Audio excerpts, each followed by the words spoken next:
Welcome to Wellness Radio with Dr. Jeanette Gallagher as your host. Her show discusses topics of health, wellness, and spirituality, and is about discovering your place in this great universe, from your cells to the cosmos.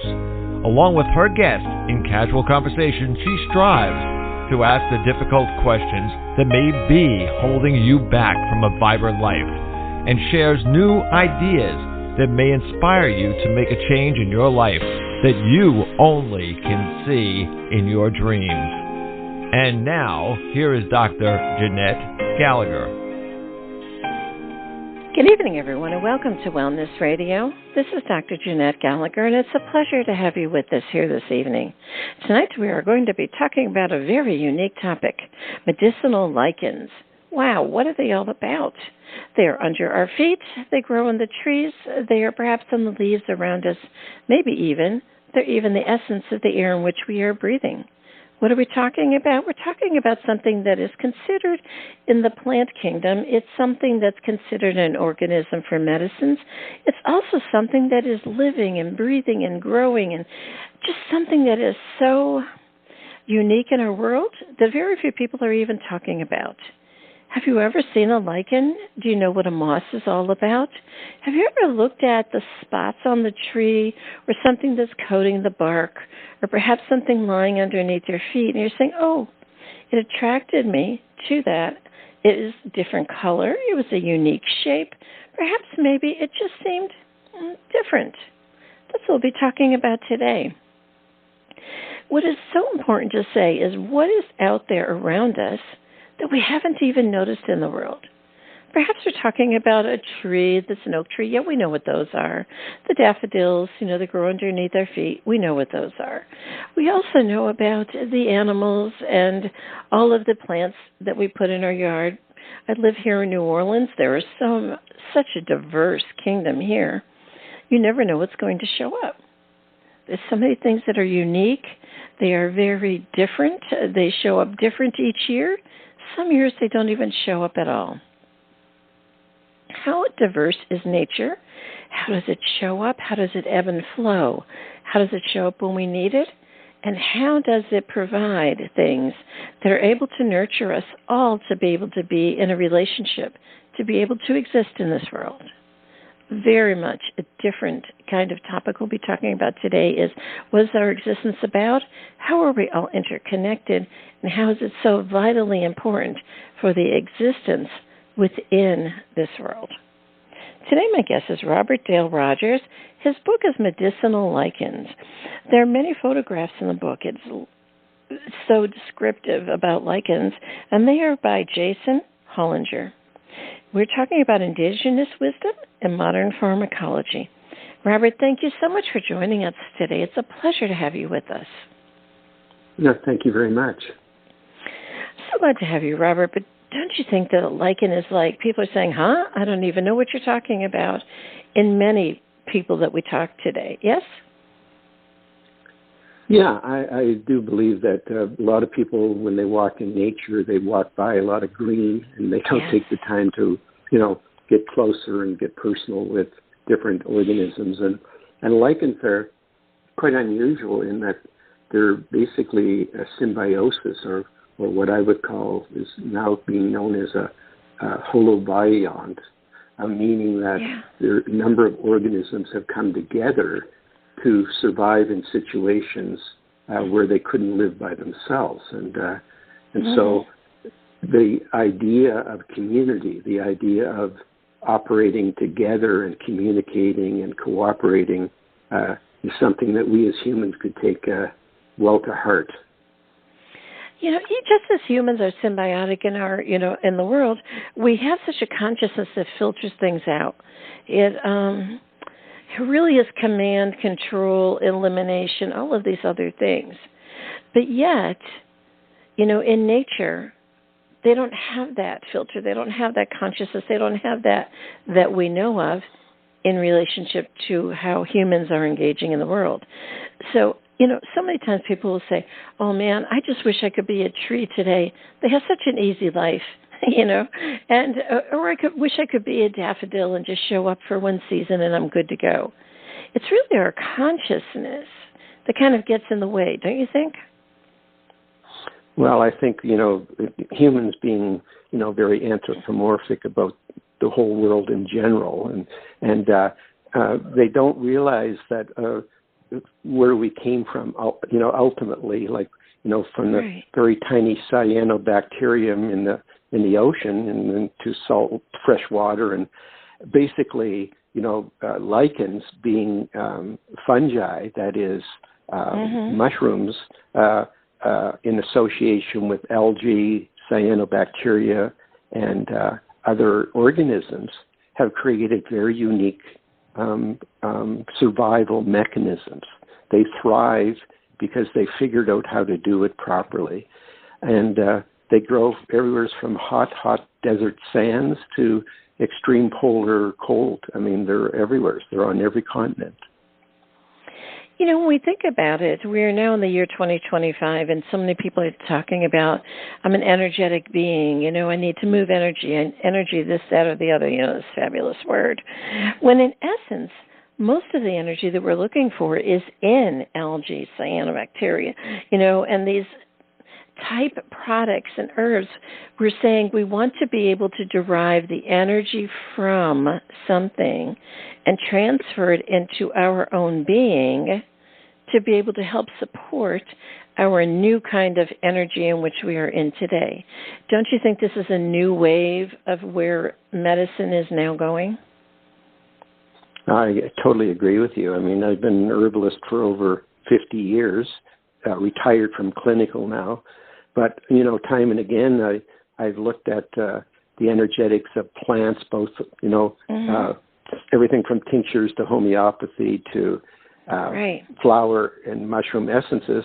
And on all levels, they support our definite physical, but also our emotional and spiritual needs. And I think that's often forgotten by people. I think they just see something as, something I can eat. And it's way more than that. Yeah. Or else they think of it the other way and they say, what is the pharmacological thing? And can you bottle it and put it in a capsule and give it to me so then I will be able to partake of that information? But, I think so many times, even when it's interesting, when I give something to someone, maybe an herb or homeopathy or whatever it might be, just as you shared, they will say, what is it going to do for me? And I'll say, I really have absolutely no idea. But I do know that it's something that perhaps maybe you might want to dance with and see where it takes you. And they look at me like, I've got 10 heads, you know what I'm saying? But most of the patients, the people will turn around and say, okay, I'll think about it. I'll hold it close to me, and I'll see if it's something that I want to partake in. And if I do, I'll let you know. Some do, some don't. But that is the dance that you and I are finding is the golden ticket to be able to say how we can engage in this world, yes? Yeah. In fact, when I began my herbal practice long ago, I used to believe that, and did practice that, I would tell somebody, particularly in northern Canada, that this is a plant that may be beneficial to you. And instead of actually selling them a bottle of a remedy, I would say, here's the description of the plant. Go out and spend time with it. Then take it home and prepare it and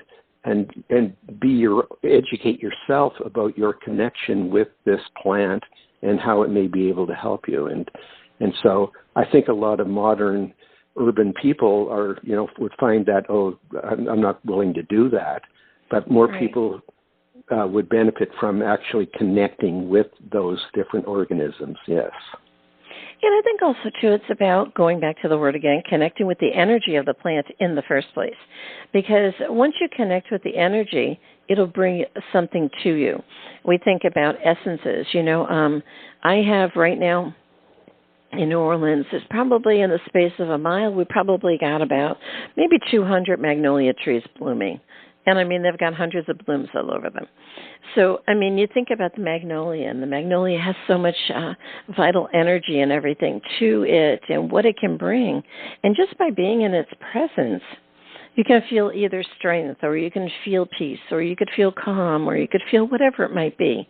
And then you look along the bark of the magnolia trees, And I looked at them the other day, and there's definitely something that is growing within the magnolias because there are a lot of white spots on them. There's a lot of something growing along the bark, too. And many people say, oh, that's a disease. We have to go spray it. It's got to go. We got to go. It can't be there.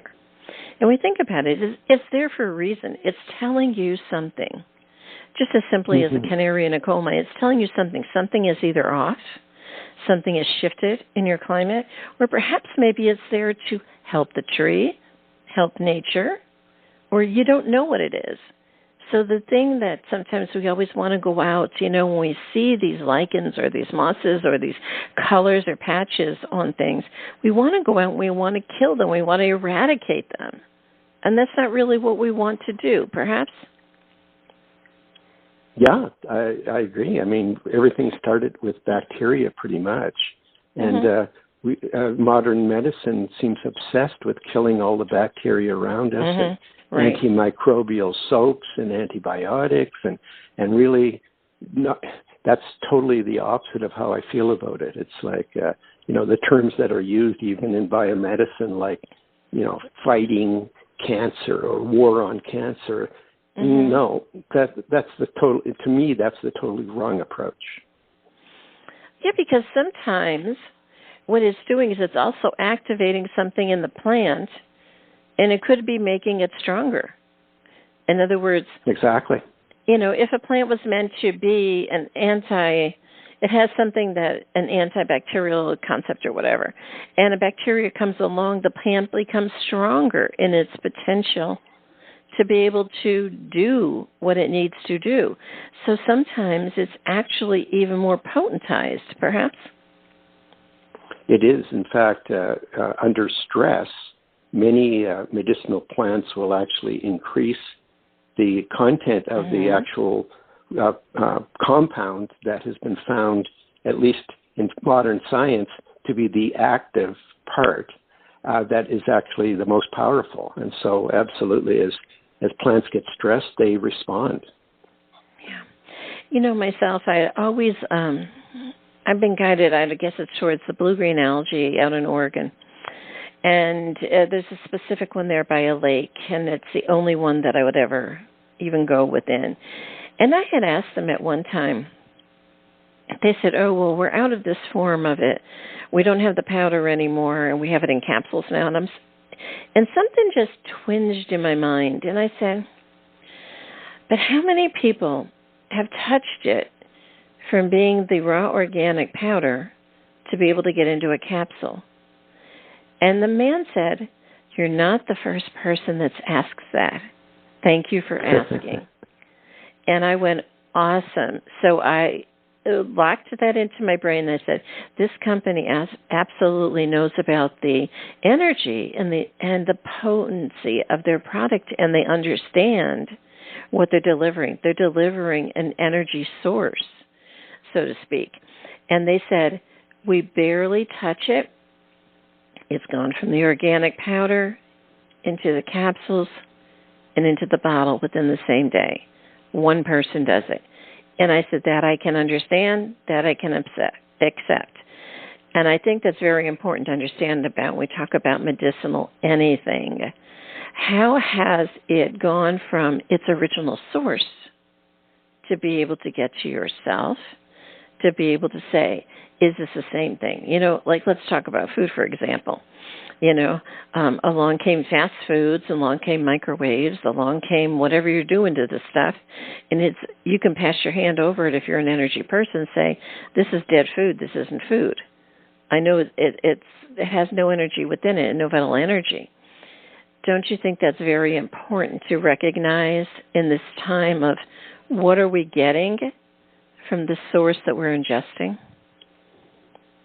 Well, I think it's pretty obvious that the increasing, at least in North America, of chronic disease is a direct correlation to nutrition or air or water and how people take over-the-counter medications for this and that without even knowing what they're taking to suppress symptoms. And all of a sudden, here we have a crisis of chronic disease. And it didn't just happen. Right. But aren't they devoid of the energy, in other words? They're just saying, I'm going to stick this tag on it because that's what science said. That's what pharmacology said. That's what the books said, perhaps? Yeah, absolutely. Yeah, I'm a bioregional herbalist, and I taught herbal medicine at college and university level for decades. And my thing is what grows in your region, what grows around you in New Orleans or grows in northern Canada. Those are the plants and fungi and lichens and mosses and ferns and everything that grow around your area. Those are your medicine. And if you respectfully harvest them and you, and I would say 80% of the time, some of the plant medicines that I would teach my students, you prepare your tincture right on the spot, right from you don't wait until it dries out and it's 2 years old. You capture the energy right at that moment. Yeah. You know, it's so funny you said that because I would always say to patients, I said, they will say, oh, well, I'm trying this, that, and the other, and blah, blah, blah. I says, go outside your door. Right now, they'd be on the phone or whatever. I say, go outside your door and tell me what's growing outside your door. What's there? Not what you planted. What's outside your door? And they would start telling me things. I said, okay, that's given me a little bit better of an information about what might be possible. Do you know what I'm saying? Because that's definitely so vitally important to be able to understand that. There's a million different reasons. But the point is that liver is really affected a lot in our area. In fact, when you go to the airport, they say, we are the number one on liver transplants in this area. Go to this hospital. I'm going, yeah, of course we are. Because humans have kind of really abused their liver in this area. I mean, well, come on. There's liquor, there's alcohol, there's foods, whatever it might be. But also, too, we're under a lot of stress from heat, from the environment, from the intense pressure. We live below sea level. We're feeling a lot of different things. I think medicine tends to do this. It'll say, but this is the root cause. And I'll say, there's no root cause of anything, honey. There just isn't. There are things that are dancing together that are all in part of the symphony of the orchestra. There's no root cause. Yes. So what we do is we turn around and we say, we see that something is going on. And we'll say, let's try this. And that will open a door. Perhaps try this. And that will maybe quiet something down. Or we'll give something else, and that will maybe ease a funnel away. Or maybe, we'll be able to start breathing better. Or our munctories will start to be able to open up. We think about it, our skin will be able to breathe a little bit better. And they'll say, but that's not going to cure my problem. They'll say, it's a gateway to your health, period. Isn't that what lichens are all about? They are a gateway to showing us about health? That's how I see it. No, I totally agree with you. Speaking of liver health, it's well known that Tylenol is responsible for about 1/3 of liver transplants. The overtaking it, Tylenol, just acetaminophen. So, so somebody's taking Tylenol on a daily basis for some kind of pain or perceived, assault on their headaches or whatever, and not recognizing what that actually is doing over time to the poor little liver. But the other side of lichens is interesting, is that because they are a combination, we often forget that actually we have a huge microbiome ourselves. We have more bacteria weight-wise in our body that people tend to ignore. And, of course, that makes us whole. That is, those bacteria feed us. They nourish us. They create opportunities for us to grow and live and cause a healthy immune system. And very often we abuse that as well with the overuse of antibiotics. People don't realize that one course of antibiotics can disrupt your microbiome for up to 2 years. And so we are a symbiote. We are not just the physical part we see. We forget about the big tube that goes down the middle of us that is full of millions of bacteria. People really forget. And I'm sure you know this, but I always think of it and share it a lot about my embryology class. Do you remember the phase in human development in which we are just a donut? And that's where the gut is the center. And I always say, honey, you're just a donut. And in the center is your gut. Things just unfold. And they're just such a magical tapestry. I say, can you understand that? So whatever goes in your mouth is coming out the other end. That's the donut hole. And if you can remember that that's the donut hole, you say that whatever you are encapsulating inside that is a total universe that you have no concept about, but you decide to use your mind and your whatever you're thinking or whatever's out there, you try to bring into your mind and your body and your thoughts and your mind and your heart and your spirit and your soul and all these other things. It comes into you via one entryway, and you're asking this huge organism that's inside of you, of that donut, I think of like a rubber tube when from the tires. Whatever's inside of that rubber tube, you're asking it to have a communication to actually survive with whatever you're giving it. And it's saying, oh, I don't want that. Well, of course you're going to throw up. Well, I don't want that. You wall it off and cancel. Well, I don't want that. That's not what it's supposed to be, and things start to not work correctly inside. And you say, why aren't they working correctly? Well, it's like, what did you put in? I mean, when you go to your car, there's something wrong with it. The guy says, what kind of gas did you put in it? What kind of oil did you put in it? Nobody asks you, what did you put in it? And I'll say this quick and I'll let you share, but I had someone I was speaking with recently, a diabetic, definitely overweight, a male, and he said, well, I went to this one doctor, but I got a new doctor now, and she gave him other drugs. I said, okay, you came back from the pharmacy. What do you have? He has 6 diabetic medications, 4 heart failure drugs, 2 diuretics, an injection for weight loss, and insulin. I said, wait a minute. And I said, what are you doing? He says, well, I went to Walmart. I picked up all my drugs, and he had some groceries with him. He had 6 bottles of Coke with him and TV dinners. And I'm going, is this what the world has come to? Perhaps? Yeah. Unfortunately, I believe you're right. It has. For many people, I think there's a growing awareness. I think there's a movement of people who understand what you ingest makes a difference. And, your donut description of a very young zygote, people forget also that tube, also that tissue that formed our gut, also formed our lung linings. And so when people say they have an allergy, in my practice, I treat it environmental and food allergies the same way, because the same tissue is being affected within the system. And it makes a big difference. If you can't ever clear up lung allergies unless you clear up things that are associated with your digestion, and vice versa.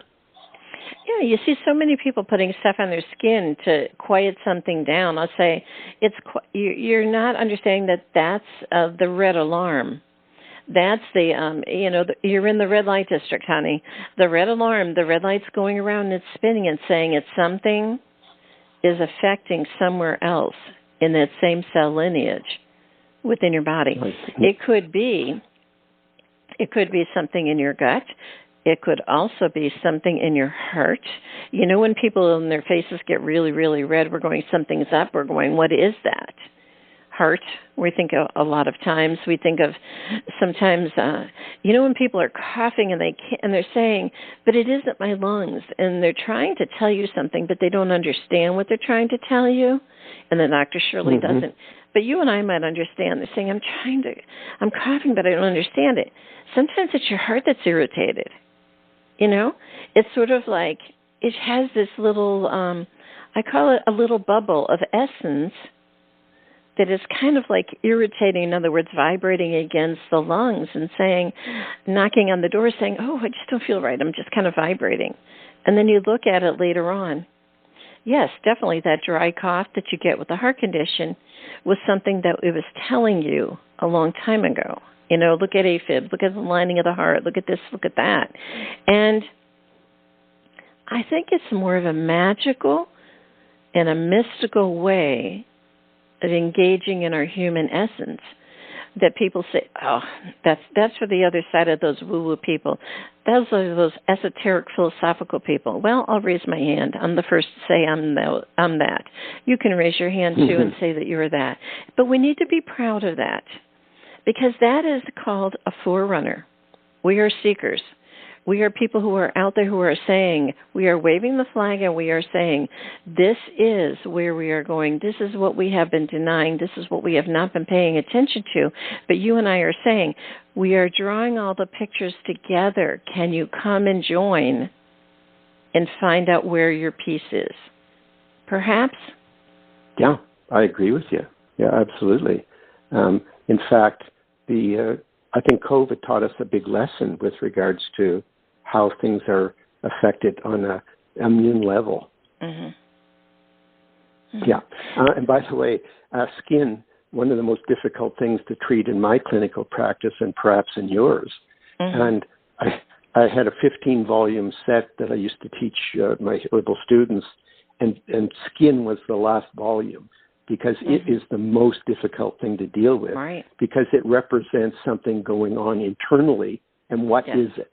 And finding that out resolves it, not smearing something on your skin. Yeah. You know, it's so funny you said that, because when we think about, let's think about the inner tube again. You know, you're floating down the thing on the rubber inner tube. Skin is the outside shell.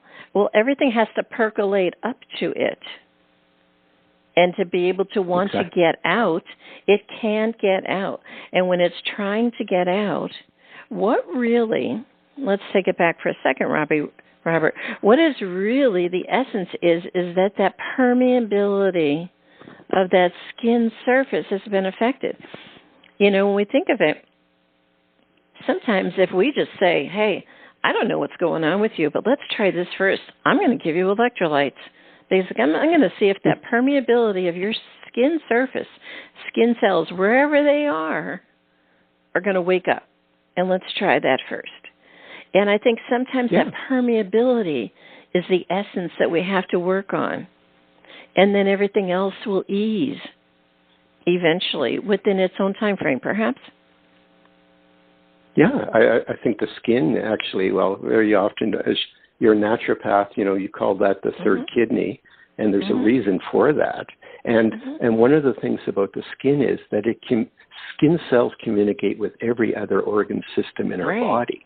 And so there's a back and forth relationship there that needs to be explored in many ways. And even the metaphors that people use about their skin, like my skin is crawling, or my skin is itchy, or I always listen to all of those kind of descriptions, and it would help you determine what perhaps psychological or metaphysical kind of thing was going on with the client. Right. But you know what I think also too, Robert? I want to touch on this. When we say about the psychological, people freak out. And we think about, you know, they just totally go another way. What do you think? I'm crazy kind of idea. But I always say to them, tell me in your most, whatever comes to your mind, what do you feel?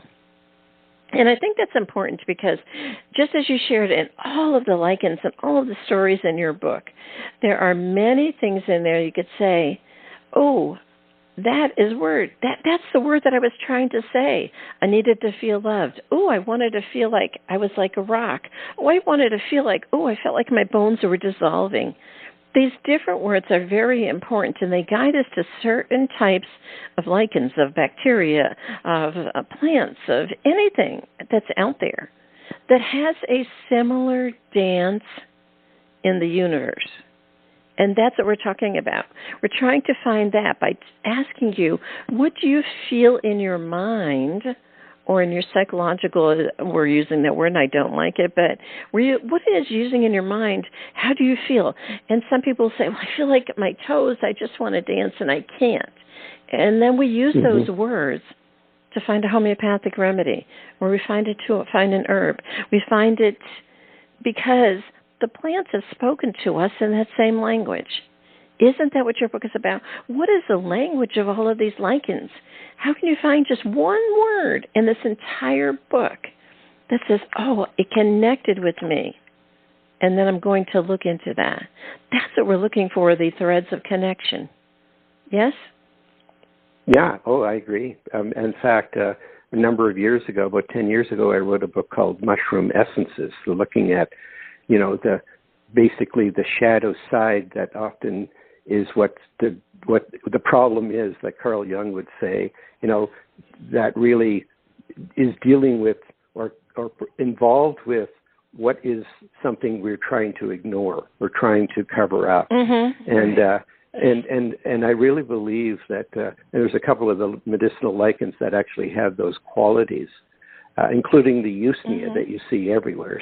And really what it's about is that people will do very often, they'll have something that was a discomfort early in life, usually early childhood trauma, and they cover that up with something, and they go to a stage where they want to keep that a little bit hidden, or keep it, they don't want to be reminded of it. And because of that, it continues to build upon itself to a point where it's no longer recognized.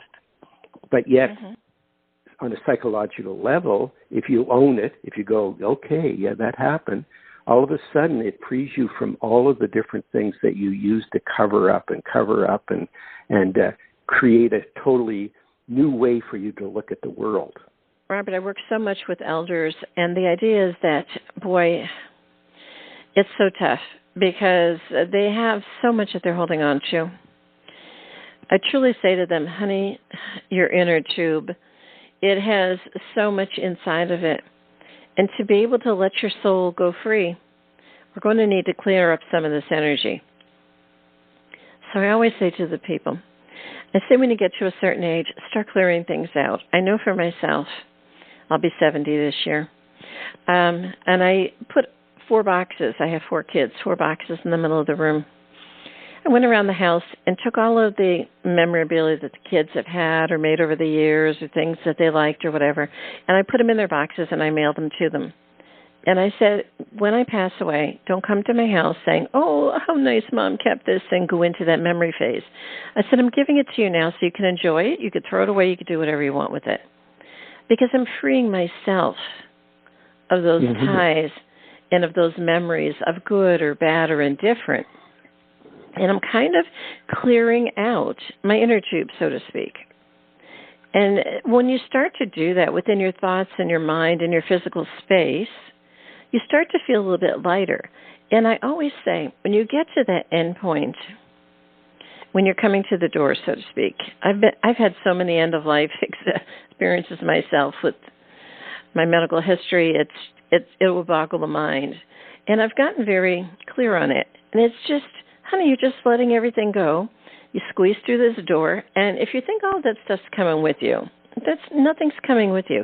Your identity, your story, your stuff, it's not coming with you. You just go through, and you're a ball of glitter on the other side. And they say, oh, that's so freeing. Sometimes people will feel better in letting go of that which holds them back. And they may have a period of lucidness for maybe a week, a month, maybe years, because they start to be able to say, you mean I don't have to hold on to that anymore? I think that one phrase, you mean I don't have to hold on to it, as part of my identity or my experience or my story, is so vitally freeing that if you can find a plant, a lichen, an herb, a tincture, homeopathic that speaks that same language, honey, it's like the stars have come to meet you, don't you think? Absolutely. Yeah, absolutely. I totally agree. And I think that is the essence of true healing. I think that's the root of it all. Yeah. Yeah, but do you think the quest of Robert? Sometimes people will say, "Well, I want to be fixed," and that idea of being fixed, they have in their head this picture, this projection, that their physical body is going to look and feel like they did 10 years ago or 20 years ago. That's what they consider fixed, or that's what they consider healed. What you and I are talking about is something different. They may still have the body that's still dragging along. They may still need their cane. They may still need to be able to not feel well sometimes. They may still, whatever it is. But their essence, their identity is different. Perhaps? Right. Yeah. It reminds me, years ago, I had an elderly woman came in to see me, and she sat down and she goes, "Well, fix me." And I said, "Pardon me?" She said, "Well, I've been to everybody, and people tell me you're good at what you do." And she said, "I just like to be fixed." And I said, "Well, that's not how it works in this office. There has to be a communication. There has to be an exchange of energies where, and then perhaps we can move forward." And she stands up and she goes, "Well, that's quite the attitude." And I said, "Well, I don't think this is going to work. Just go downstairs and tell my receptionist there's no charge for this, Right. And so she left. And 2 weeks later, she phones up, and my secretary said, "So-and-so's on the phone. Will you talk to her?" And I said, "Oh, sure."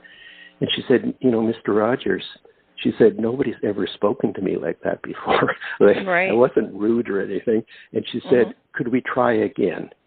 And I said, "Sure." And she came in, and I would say within 6 months, I would say 70% of her symptoms and whatever were resolved to the point where she felt enormously better, because she allowed herself that option of letting go, basically.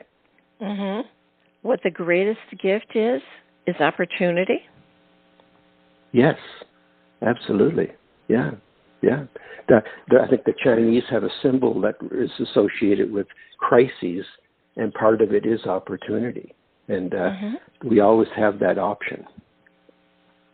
Yeah, I think that, many times people will come and they will say, "You're my last resort, I don't know what else to do."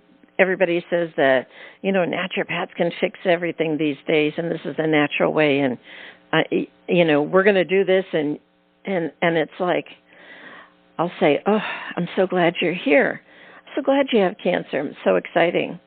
And they would look at you like you have 10 heads again. They'll say, "What do you mean? I'm going to die?" And I'll say, "Awesome. Because God has brought you here. This opportunity has brought you here. Now, how would you like to spend the rest of your days?" So sometimes you and I are not curing this, that, or the other. We're just helping to guide them along to be able to have an opportunity to breathe the next day. And it's up to them what they do with that. Exactly. Correct? Oh, yeah, I agree. Yeah. I think, this idea that we're healing people, and some people out there call themselves healers, that's not true. We're educators. We're people who have a little bit of knowledge that can help assist people in the right direction. That's really what we're about. We're truly guides, Yes. Perhaps, Yeah, I always think of that. Yeah. I think of it as guide. I don't really know the answer for you, but perhaps I'll bring you to this place and you could see if you feel better here, or if you want to find or explore something there. It's really a guide, yes? Yeah, I agree. Yeah, I think that's a good attitude. I think that's a great way to look at it. And unfortunately, a lot of people who are in distress and have disease and whatever have a difficult time getting their head around that. Initially they just want to be, whatever it is, taken away or fixed up or whatever. So, taking the ultimate responsibility for one's own health is easier said than done for some people. And also, too, in closing, I wanted to talk about this, Robert. There are many, myself included, I seem to be what I say, even when I talk to a lot of, other people, and I say, I feel like I am just bumping into space junk these days like nobody's business. You know, it's sort of like it's something, oh goodness, like I hit into something and I go, whoa, what is my knees doing today? Oh my goodness, what is my head doing today? Oh my goodness, what is my arm doing today? Or perhaps my back. It's really been locked up for a while, and what is it doing? And I think of it, we say, is it just the physical body that we're working with? In essence, lichens show up where they are needed when they are needed by the cosmic energy, by the environmental parameters, by that which all the things that are there. So in essence, in our human body, if I'm hitting into things, it's that I'm feeling into there's something in my environment that may or may not be conducive, or it may be having something that's going on, and I'm feeling its energy and it's settling in my body in a certain space. So sometimes there are people who are indicators of what's going on around, and they are there to be able to wake us up to pay attention to things. Like when there's an hurricane coming here, it's like, oh goodness, okay, here go my legs. They start swelling up. You know, everything is very boggy. I tend to lay down. And what happens when I lay down is the energy passes across the front of me, and I can actually literally feel the energy within my body when the hurricanes go over us, because I've been in them for many decades. And then after it, I'm going, oof, can you feel that breath of fresh air? It's cleared out what was in the environment. It has cleared it out also within me. So that's how the lichens, I think of, they're showing us something that's in our human existence that we can't even conceptualize. And that's how I see it, per se, within mine. Have you encountered that? Yeah, I totally agree with you. I think on a deeper level, we are all lichens. That is, we are all symbionts of all different kinds of energy. And if I could just share this with you, the wonderful photographer Jason, who provided the pics in the book, his partner wrote this, and I love it, and I'd like to share it. She says, Natasha, in lichens, we can find a biological analog for how to build healthy communities, gravitate towards a deeper understanding of the sacredness of relationships, and listen to the dangling murmur of emergent potentialities that can only become whole if we dwell into relationships the way that lichens do, fully dedicated to symbiosis, fully present through all seasons of our experience, and always sharing the narratives of place. And so I think that's how I look at lichens. Absolutely. Right, because the only thing different between us and a lichen is our consciousness of this mind thing, this chatter, perhaps? Yes. Oh, yeah. Well, we have the, sometimes our intellect gets in the way of us actually enjoying life. We overthink things. We worry too much. We stress about minor things that are, molehills become mountains and things like that.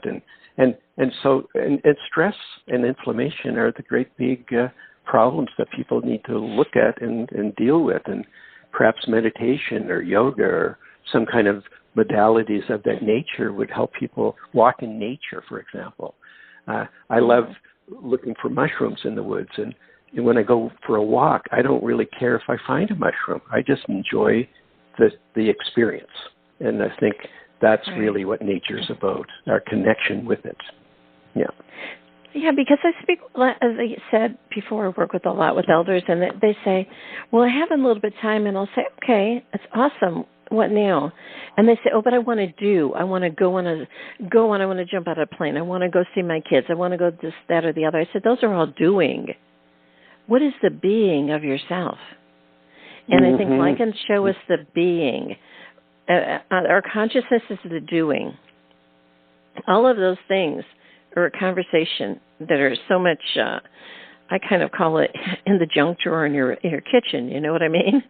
And it's all about what is this other, just like I said about walking into space junk, those are the junk drawer in the kitchen. But we always think of it as what is the being? And can you just be? What if you just laid here and watched outside and watched the clouds for an entire day? What if that was your medicine? What if just seeing what showed up on your patio for a day? I know for myself, for goodness gracious, I have a snake. I have at least 20 lizards. I've got some snails. There's a frog that hangs on the wall. I've got a huge magnolia not 10 feet from my door. Actually, it's not even 5 feet. And huge magnolias all around me, you know. And I still have poinsettias that are blooming like, and I'm going, wow, look at all of this energy and this, just engage with that. That is your being. That's what it's all about, because when you slide through that door, I can guarantee you, none of that's going to make any difference. Whether you jumped out of the plane, whether you did something, whether you fixed your body and all of a sudden you looked good in pictures or whatever, all of that is not going to make one iota of a difference. But what is going to make an iota of a difference is whether you felt into the world that you were in. Isn't that a wonderful sense of what we're about? Yes, I agree. In fact, I think partly our educational system has trained people to think that if they have to always do things. They have to, make things or do things or be productive. And a lot of people feel uncomfortable just taking a moment or an hour or a day to just be, just to experience who they are and where they are. And I think that's a big lesson. Well, Robert, it was such a pleasure to speak with you today. I think it was absolutely wonderful to engage in this conversation. While we've spoken about lichens and their existence in the world, we've also spoken about humans and how we are existing. And that's definitely a conversation where others can say, what is this joining of the existence all about? What is out there that's be able to say, how are they existing? How are they showing up? How can I benefit? How can I assist them? It's really that symbiotic relationship we're talking about, yes? Yes, I think so. I think knowing your neighbor, creating community, and sharing things alike is really what is going to make a difference on this planet. And I'm very happy to share this with you because I know you've done that and helped people a lot over the years. And so I thank you for that. I'm so glad to have you, Robert. I have been holding on to this book, and I have been saying we need to connect, but I always know it's in divine timing, so I'm glad we had this time today. No problem. Thank you so much. Can you share more about your work, Robert, so the listeners will be able to find out about your work and your book? Yeah, well, I have retired from clinical practice. I haven't done that for about 20 years. I've authored over 60 books. The next one coming out is Medicinal Ferns, called The Fern Pharmacy, all about those interesting plants. And basically, I travel a little bit. I'm going to be going to usually I have traveled a lot to different conferences in your country, although being a Canadian, I don't know if they're going to let me across the border. I guess I'll find out when I show up at the airport, and Europe, and just love to talk about medicinal mushrooms, now lichens, etc. But my background is as an herbalist, and my first love is plants, and I take people on walks and talks, and that's what I do, and so my wife shares some of those loves with me, and we have a small company that has mushroom and flower essences and essential oils. That's sort of our little side thing. And I teach a little bit here and there at different colleges and universities, trying to just put my own particular perspective on health and healing, sort of like we've talked about today, making it palatable to people who are just being introduced to the idea that really they're responsible for their own health. Right. And so that's what I like to do. An excellent guide, Robert. Thank you. Right. Can you share the name of your company, and do you have a website? I have a website, yes. It's www.self, S-E-L-F, self-heal, H-E-A-L, selfhealdistributing.com. And you can find out events that I attend, things of that nature. Unfortunately, we can't send product across the border, but all of my books are available on Amazon.com. You can get, there's about 60 some of there. There's probably something of interest for somebody, yeah. Very good. Well, it was such a pleasure to have you with us, Robert. Thank you so much for sharing today.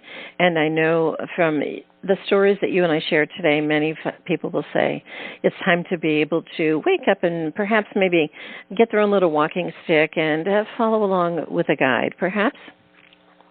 I think so. In fact, later today, it's this spring up here in northern Canada. The leaves are just coming out.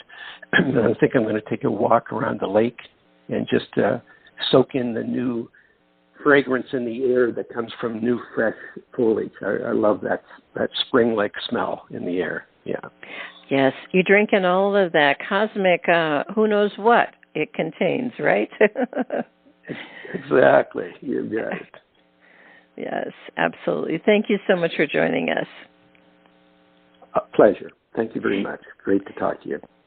If you'd like to find out more information about Robert Dale Rogers, again, the book is Medicinal Lichens, Indigenous Wisdom and Modern Pharmacology. Please click on the link on the bottom of today's show page to go directly to his website for more information. And it truly is about being able to say, whatever's coming out of your mouth, don't let it filter through your mind. Say, I wish to be able to feel and sense and be able to know, or what am I creating, or what would I like to dance with? Those energies, those feelings and emotions, let them all come up. They're what's trying to percolate from the inside of your, as we have shared, the inside of your inner tube, that perhaps is maybe holding you back, would like to breathe and be able to give it some light.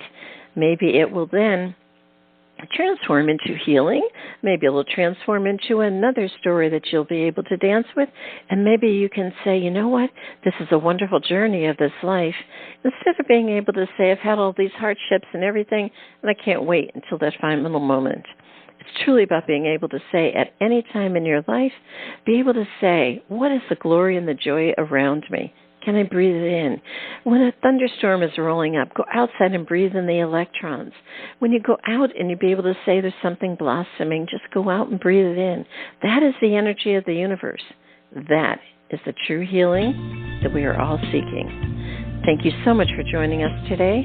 This is Dr. Jeanette Gallagher, and until tomorrow, have a great day. Today we discussed many life-changing concepts. Who do you turn to, and how do you know what is best when faced with a health crisis? Dr. Jeanette is a patient advocate. She listens to the patient, the doctors, and the family, clarifies the health issues and concerns, then helps the patient make the best choices going forward. If you would like help implementing change into your life and health, we can talk and see where you are stuck and how to improve the quality of your life. Check the link on the bottom of today's show page or visit drjeanettegallagher.com to schedule a phone appointment today.